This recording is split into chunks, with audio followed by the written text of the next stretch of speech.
you might be interested in these two tomatoes. Both are miniature, both are the same variety, both were in our greenhouse.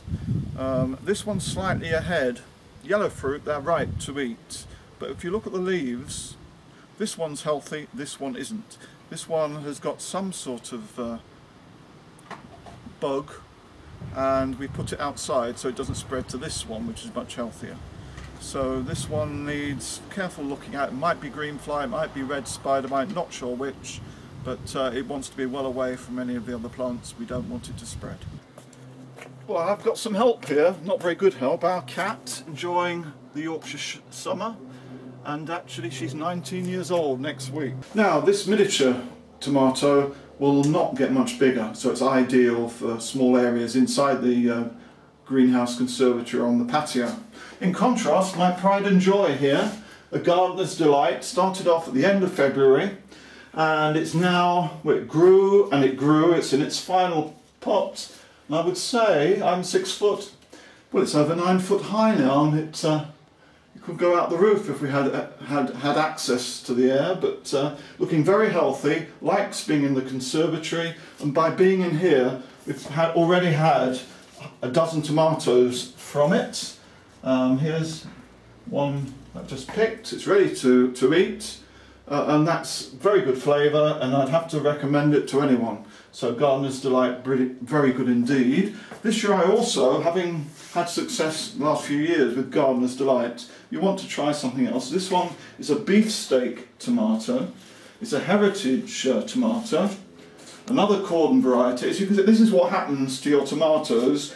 You have a stick and it was only up to here, and of course it's grown since, and I've now got to replace it put it onto a larger stick. Also of note here is one of these shoots that's trying to come out of the main stem.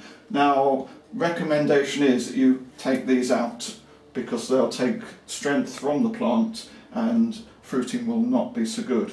But these are huge tomatoes. Apparently they stay green, they sort of go green-yellow and never go red. So it'd be very interesting to see just what happens to my heritage tomato. I don't think it's going to get to 9 foot though.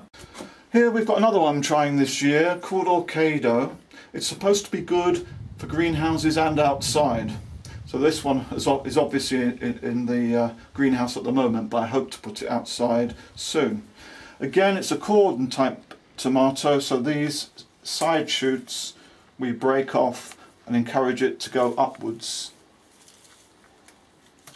You can see here we've actually got some, this is a larger tomato, more of the standard size. They will ripen, but it's going to be a few weeks yet, so small ones ripen much more quickly than these. This is a bush tomato. For a long time I used to wonder what bush tomatoes were, because most are cordon, and we've seen all the others up to now, apart from the miniatures, are cordon. They go up and up.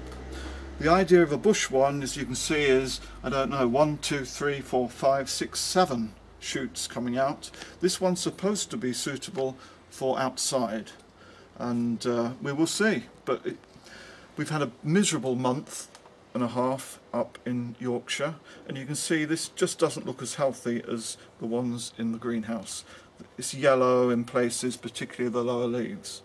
So fingers crossed, we'll keep you posted.